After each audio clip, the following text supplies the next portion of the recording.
Salve, salve, galerinha. Bom dia, boa tarde, boa noite, boa madrugada para você. Não sei a hora que você vai estar assistindo o vídeo.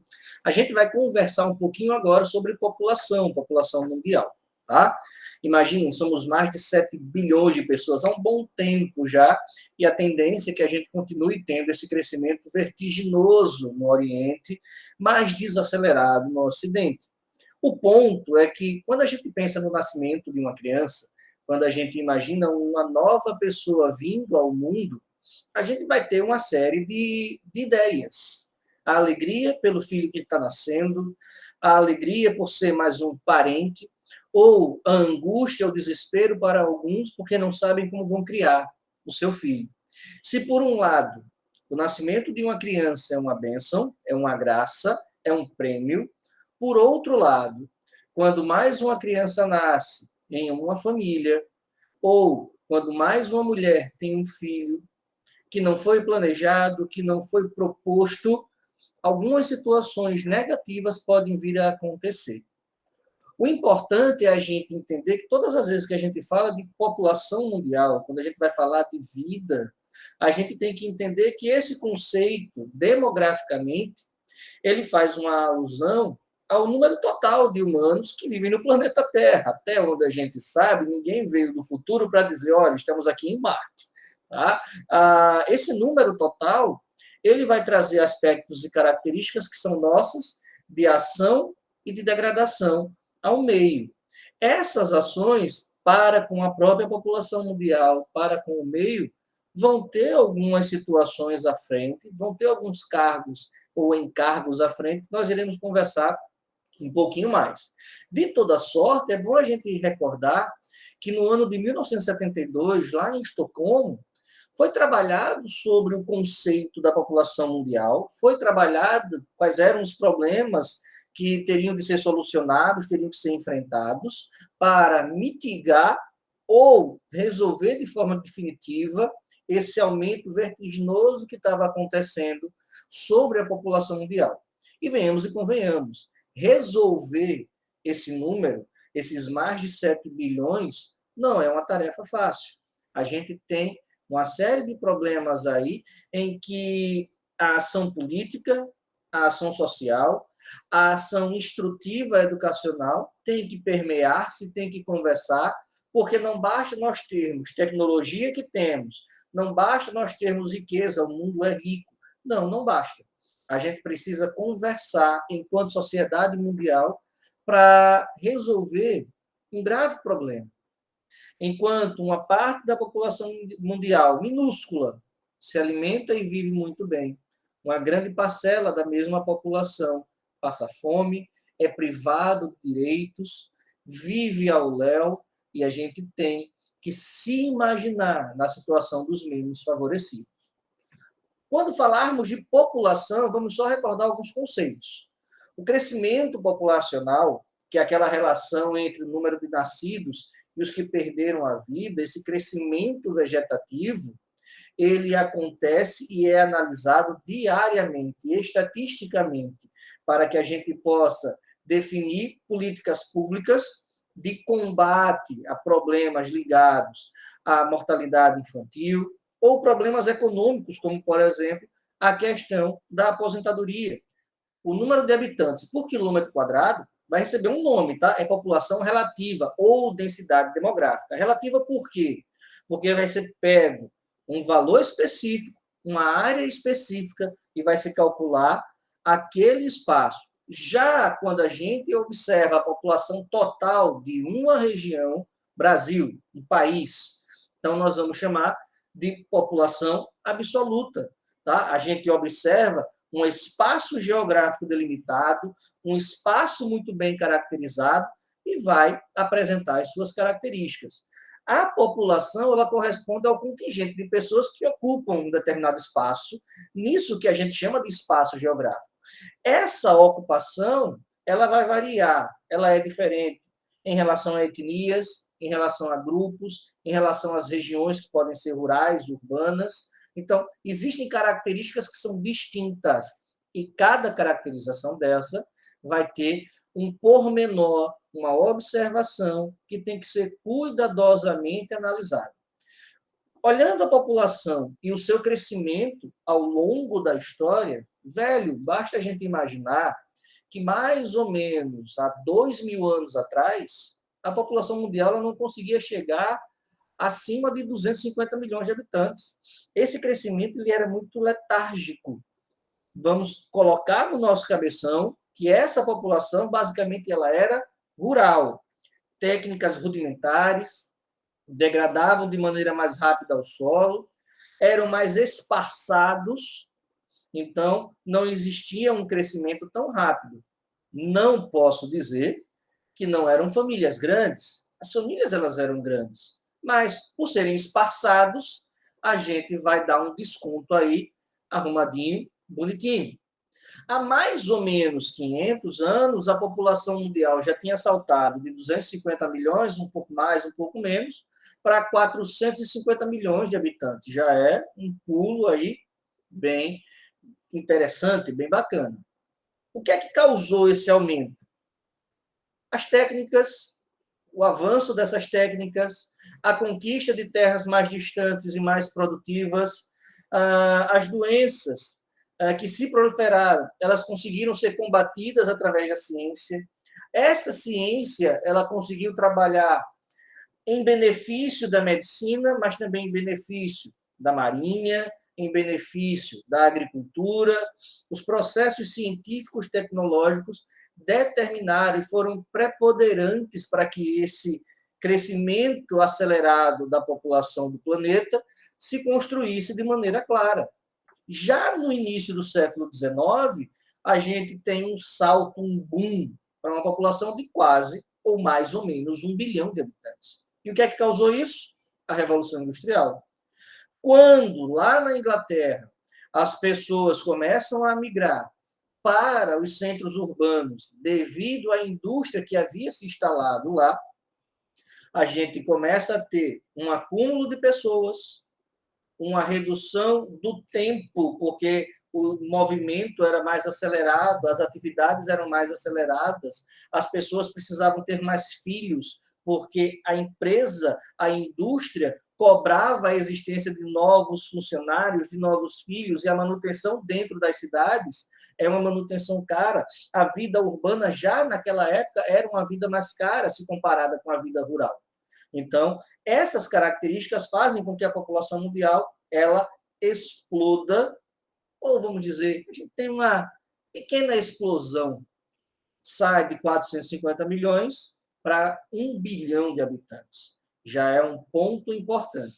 Esse crescimento acelerado, ele chamou a atenção de economistas, ele chamou a atenção de historiadores, e quando a gente pega os economistas da época, um que vai ficar muito atento e vai começar a fazer uma análise mais criteriosa é o Thomas Malthus. Não estou falando do Thanos Malthus, eu estou falando do Thomas Malthus, que é aquele cara que começa a dizer, poxa, está errado, a gente tem que controlar, a gente vai ter que analisar o porquê dessa população estar crescendo tanto e quais são os prejuízos que vão acontecer mais adiante. Mas isso a gente conversa um pouquinho mais para frente.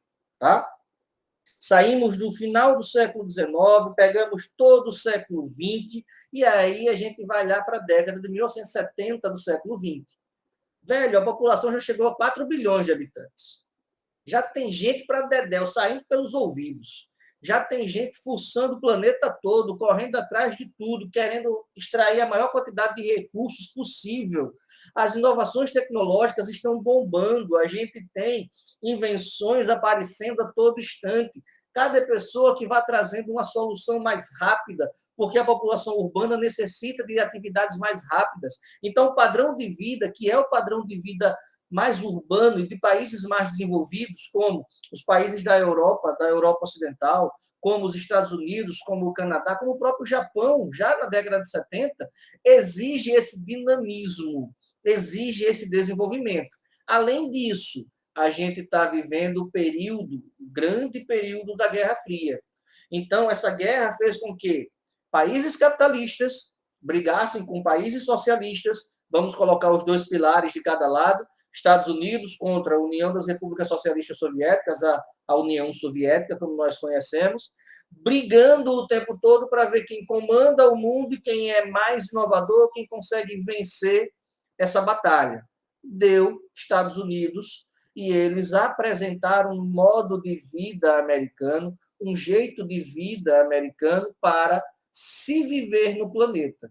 Só que esse consumo do planeta não foi uma coisa legal, e a gente vai falar também daqui a pouquinho. Chega ao final do século XX, a população já ultrapassou a casa dos 6 bilhões. Aumenta-se o consumo dos recursos naturais e automaticamente se aumenta também a preocupação desse consumo, desse gasto. O campo, ele contava com avanços tecnológicos, com grandes avanços tecnológicos, mas aí tem um detalhe.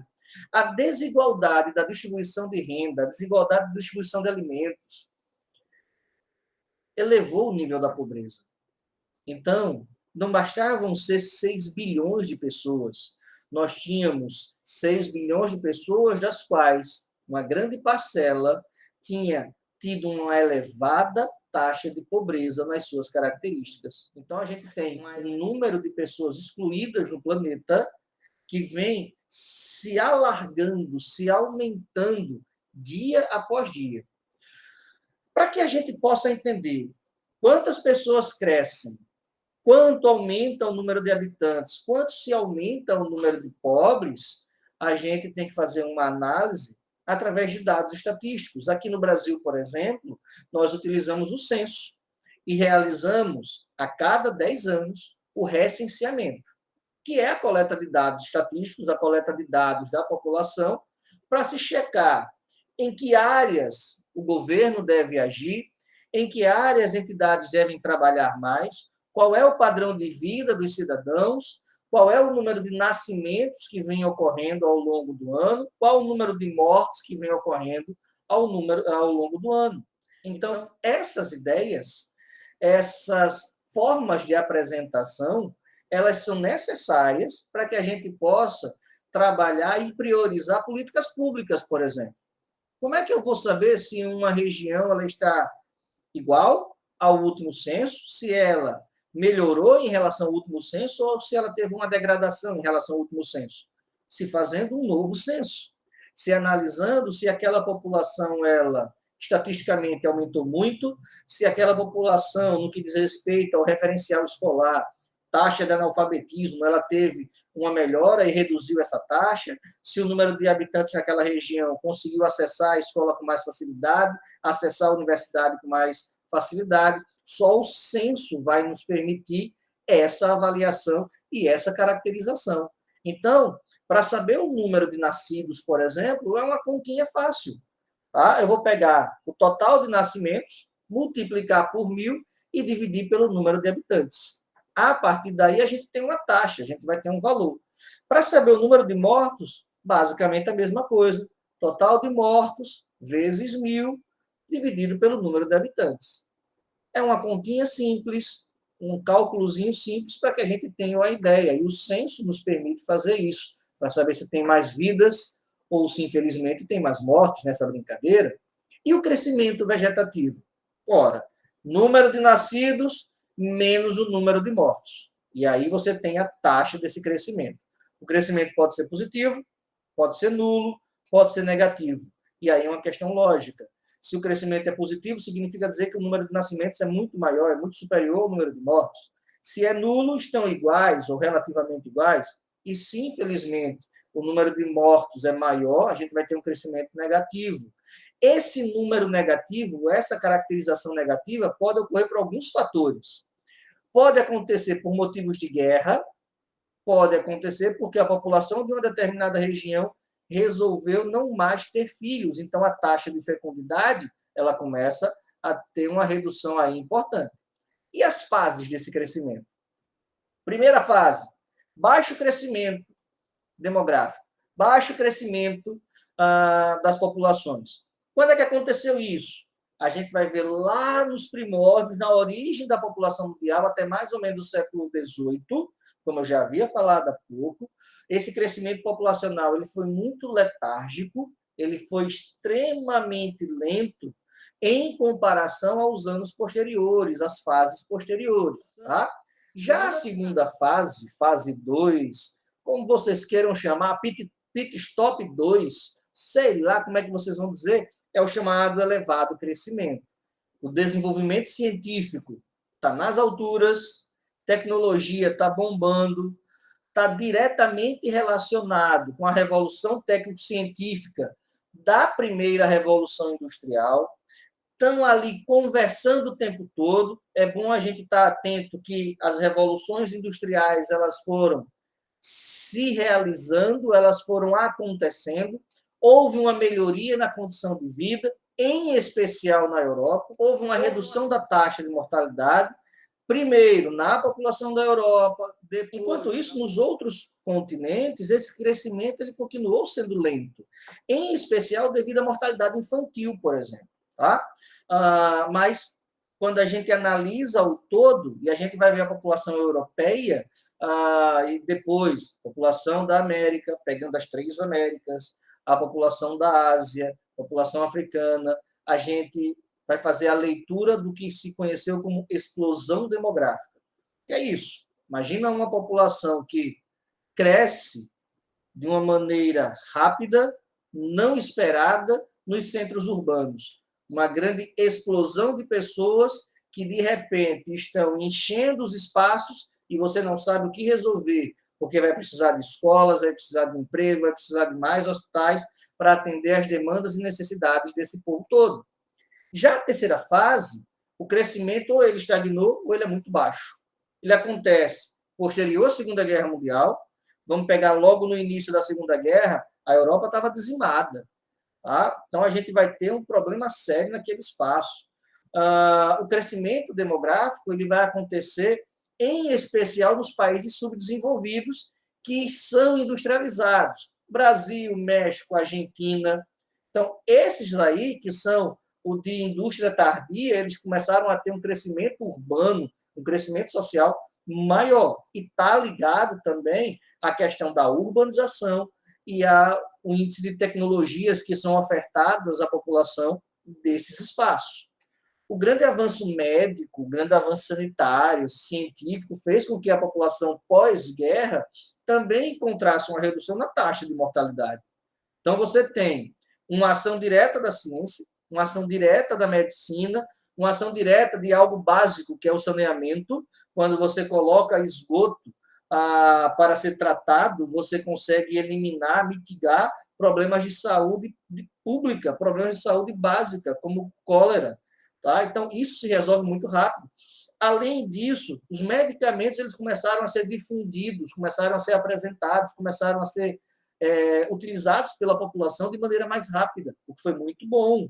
Então, esse controle de doenças, de pragas, de epidemias e de pandemias e de endemias facilitou para que esse crescimento acontecesse nos países em desenvolvimento mais industrializados, a indústria tardia.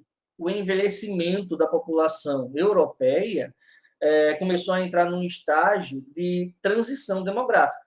Tá? A Inglaterra, por exemplo, ela que foi pioneira nessa produção, nessa transformação técnico-científica, nessa transformação econômica com a Revolução Industrial, de uma hora para outra ela se vê parada em termos de crescimento populacional e começa a receber um monte de gente vindo de outros espaços, vindo de outros países, de outros continentes.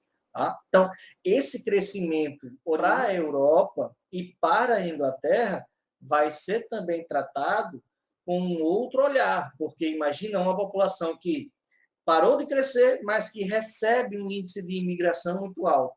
Então, os conflitos entre aqueles que nasceram no país e aqueles que estão chegando, as diferenças culturais, as diferenças sociais começam a se bater, começam a se chocar, e esses conflitos eles vão gerar, posteriormente, problemas maiores ligados à ação terrorista, a questões de fundamentalismo religioso.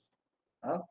Bom, quando a gente analisa esse crescimento, a gente vai ver que a propagação da Revolução Industrial nos outros países, como países além da Inglaterra, a Alemanha, a Itália, se eu falar da Europa, se eu sair da Europa, Estados Unidos, nas Américas, Japão, na Ásia, posteriormente à China, fizeram com que a população, devido à industrialização, concentrasse, como já falei, dentro dos centros urbanos e fosse se apinhando de gente. Como diria o Matuto, os setores empresariais eles começaram a disputar mão de obra. E aí um detalhe, você vai ter dois tipos de mão de obra.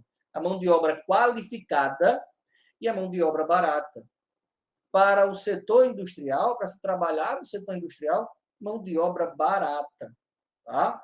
Para elaborar atividades científicas de alta precisão, de alta resolução, mão de obra especializada, cara. Essa mão de obra que crescia, em função desse aumento demográfico, causado pela diminuição da taxa de mortalidade, ela trouxe com ela uma série de problemas. Como é que vai dar conta dessa população que hoje é jovem e que trabalha, mas que no futuro vai precisar se aposentar? A manutenção dessas taxas começaram a ser analisadas posteriormente. E um outro detalhe, se a área urbana já estava cheia, o êxodo rural continuou a existir, a migração do campo para a cidade continuou a existir, e aí surge um termo, se apresenta um termo, que são os enclausures. O que são os enclausures? São os cercamentos dos campos. Se criava um contingente de indivíduos sem emprego, que eram do campo, e ficavam enclausurados, perdidos, não tinham a noção do trabalho urbano, sabiam fazer as atividades rurais, mas estavam naquele ambiente sem conhecimento, enclausurados ou pela escolha individual ou por uma situação imposta pela economia, pela indústria, pela política, pela sociedade. A produtividade da agricultura ela aumentou, até porque aumentou o número de maneira exagerada de pessoas. Então, não dá para você alimentar 6, 7 milhões de pessoas com os alimentos que eram disponíveis para 450 mil, não tinha como. A jornada de trabalho nesse período, ela variou entre 14, 16, chegando a picos de 18 horas por dia, o que era impensado, era exaustivo, era extremamente cansativo. O desemprego ele levou à formação do chamado Exército Industrial de Reserva, porque você tinha muita gente que sabia trabalhar na indústria, mas não tinha vaga, ficavam ociosos. Os novos hábitos de higiene começaram a surgir a partir daí, de maneira individual e de maneira pública. Como assim? Cara, escovar os dentes, tomar banho, manter-se limpo, asseado, coisas que não se fazia no passado e não se relacionavam com as doenças, começaram a ser apresentados agora e as pessoas começam a se cuidar mais. Tá? Nos outros continentes, à exceção da Europa, o crescimento ele continuou sendo lento, porque aí tem um detalhe. A maior parte da população continuou morando nos centros rurais.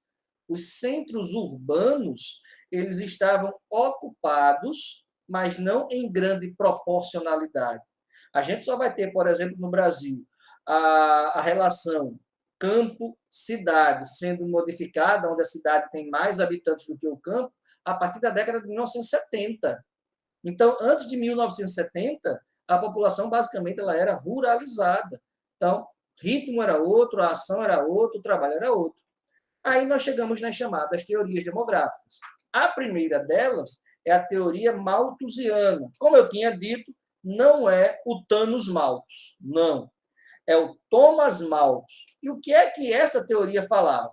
Olha, o Thomas Malthus, ou Malthus, para ficar mais fácil, era um economista que viajou para muitas regiões, conheceu a necessidade de muitas regiões, e no seu artigo ele afirmava o seguinte, olha, a população vai crescer em PG, progressão geométrica, enquanto que os alimentos vão crescer em PA, progressão aritmética.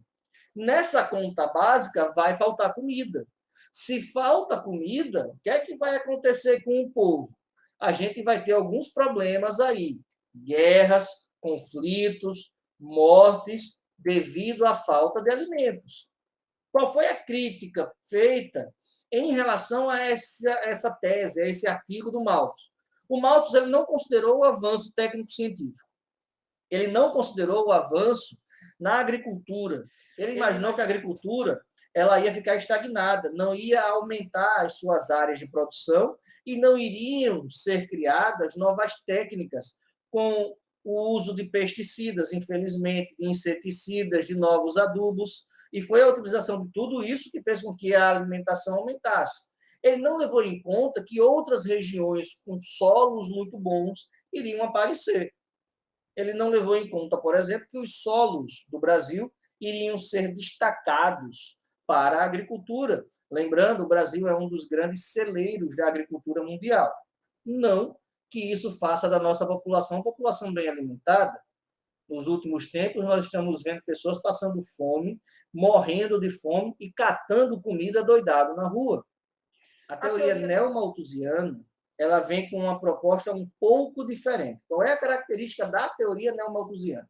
Ele observa, ou ela observa, como queira, que o crescimento acelerado pós-Segunda Guerra Mundial tem alguns motivos, tem algumas implicações. Ele ocorre de forma menor nos países mais desenvolvidos, economicamente falando. Ele acontece de forma maior nos países menos desenvolvidos, economicamente falando, com redução da taxa de mortalidade devido a medicamentos, devido a saneamento básico, devido ao uso de antibióticos, de vacinas. Tá? A infraestrutura está um pouco mais organizada, então a tendência nesses países mais pobres é realmente crescer. Existe um grande percentual de jovens nesses países, também chamados de países periféricos, e isso vai trazer encargos econômicos importantes, porque você vai ter um gasto na formação desse jovem, escola, saúde, você vai ter um gasto quando esse jovem vier a deixar o mercado de trabalho na sua fase adulta e entrar no período de aposentadoria. A formação desses países chamados periféricos, nas grandes áreas, nessa concentração de miséria, nessa concentração de bolsões de miséria, gera um risco ao modelo econômico que é o capital. Qual era a lógica, se a gente parar para imaginar? Para os admiradores, os integrantes do neomalthusianismo, os países mais pobres não deveriam ter crescido economicamente, não deveriam ter avançado economicamente, deveriam ter se mantido mais ruralizados. Deveriam ficar naquela classificação de países sendo chamados de terceiro mundo. Porque à medida que você dá o direito do país crescer economicamente, conhecer a tecnologia, ele vai querer se igualar aos demais. Como não consegue, os bolsões de pobreza aparecem. Tá? E isso é uma situação séria, grave, triste. Qual era a ideia central da teoria neomalthusiana? Vamos pegar as preocupações desses caras. Excesso de gente, explosão demográfica, os encargos econômicos iriam ficar cada vez maiores. Os países capitalistas, esses países, eles iriam se preocupar muito com as chamadas misérias periféricas dos países periféricos, que poderiam atrair ideias e movimentos socialistas. O que seriam essas ideias e movimentos socialistas? Países periféricos, vamos pegar a ideia da América Latina no início do ano 2000, naquela década de 2000 a 2010. Como a pobreza ela sempre esteve instaurada na América Latina e houve uma demanda de ações do governo de cada país para uma melhor qualidade de vida do povo, então os partidos de cunho socialista, de características socialistas, com um convite ao pensamento socialista, começam a aparecer e começam a ganhar espaço. Recordem que a gente vai ter, no período da década de 2000 a 2010, 2015, Brasil, Chile, Venezuela, Colômbia, Bolívia, Argentina, se alongando com Cuba, esses países todos com políticos, presidentes de características socialistas, com pensamentos socialistas. Qual eram as soluções propostas e impostas pelos membros do neomalthusianismo?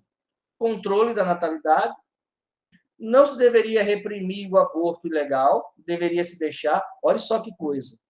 Ele não vai dizer que é proibido, mas ele também não vai dizer que é legalizado. Ele vai silenciar. Quando ele silencia, não existe política pública para cuidar da mulher e cuidar da criança. Não existe uma política para tratar se aquela mulher pode ou não ter o filho. para orientar. Então, as mulheres, nas suas regiões, com os seus curandeirismos, né, locais, vão fazer uso de chá, vão fazer uso de uma série de soluções para abortar aquela criança. Então, ele silencia. Esterilização em massa das mulheres, isso aconteceu na China, por exemplo. A mulher grávida ia para o hospital ter o seu filho e, quando ela recebia a alta, ficava sabendo que o útero e as trompas haviam sido retiradas. Não era laqueado, era retirado. Tá? Em outros casos, aí sim, se fazia a laqueadura de trompas, a ligadura de trompas em outros países, aqui não, a China. Essas ideias, afirmavam os neomalthusianistas, gerariam uma proposta salutar na economia e resolveria o problema da pobreza, da fome, da miséria, fazendo com que os pobres ficassem num número relativamente agradável, nem menos pobres, porque eles precisam, aqueles que detêm o poder precisam dos pobres, mas esses pobres não crescem em demasia para não ocupar as necessidades tributárias dos governos existentes. E aí uma série de métodos era proposto pelas teorias ligadas ao neomalthusianismo. O que defendiam os marxistas, os reformistas?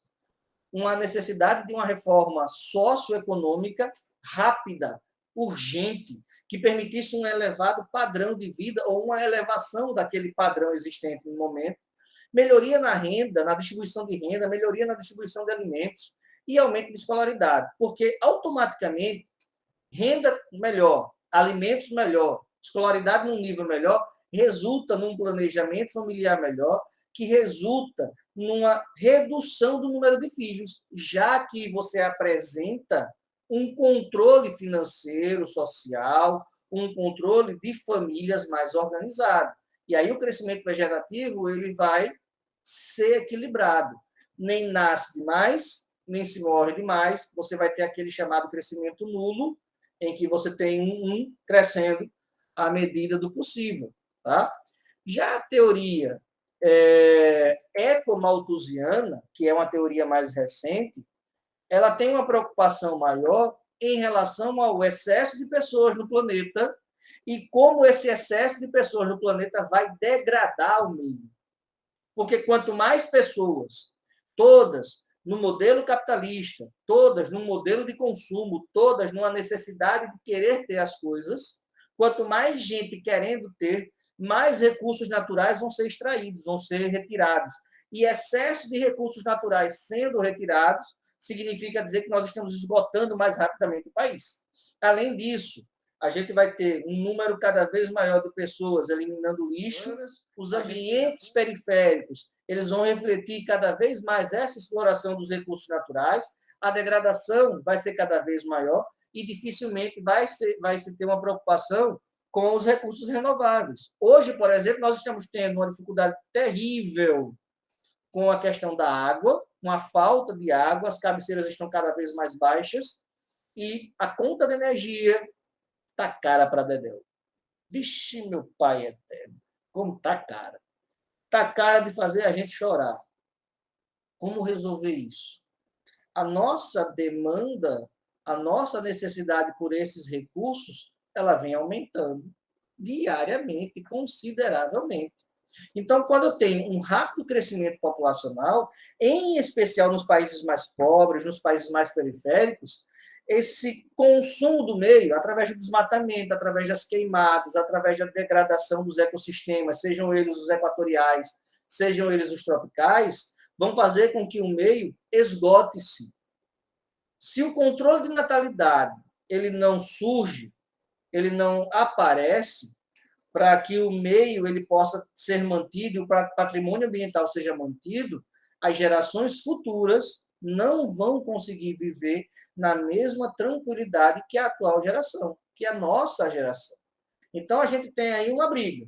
De um lado, o meio ambiente, que luta pela preservação do ecossistema, que luta pelo desenvolvimento sustentável, pela criação de mais reservas extrativas, por uma ocupação organizada, racional, do outro a explosão demográfica. desmatamento e poluição, desperdício de água, gases sendo jogados na atmosfera, peça, caça, predatórios, comercialização e extinção de espécies da flora e da fauna que já estão entrando num risco cada vez maior a cada dia. Então, essa briga ela tem que ser sanada. E os países mais ricos no modelo de capital, eles utilizam dessas questões ecológicas para conseguir concessões políticas, para conseguir concessões comerciais nos países mais pobres. Então, essas concessões, essas liberdades que são dadas para os países mais ricos, acabam agredindo e degradando o nosso planeta. Acabam detonando com o nosso planeta. E isso é negativo. Tá? É isso, minha gente. Para a próxima aula, eu vou estar falando sobre pirâmides etárias e a gente conversa bonitinho sobre ela. Beijão, tchauzinho, povo feio. Cheiro no cabeção de vocês.